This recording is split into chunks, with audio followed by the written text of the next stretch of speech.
depends on who you ask.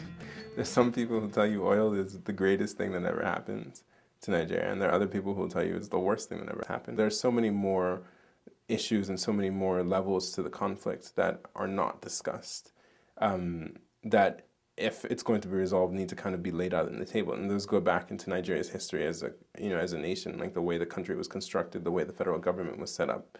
Those go into the different ethnic groups that live in the oil producing regions.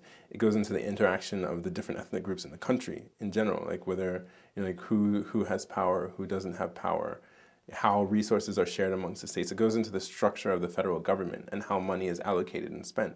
So there's so many issues that if you wanted to deal with the oil issue that have to be dealt with in addition. It's not just simple, it's not a simple just exploit, these are the bad guys, these are the good guys, because in this situation, really everybody is bad and everybody is good. It's really one of those where you can't separate it out. I mean, you can find militant leaders who are quote unquote freedom fighters who are busy bunkering oil and selling it on the black market. So who are they really helping? You can find politicians who quote unquote represent people in this area who really could care less whether or not, like who are from the place but could really care less whether or not anything happens. And you have people who have no connection, who are really dedicated to trying to find out how one can resolve the tensions in the area, how one can equitably share resources and make sure that everyone benefits from this resource that exists.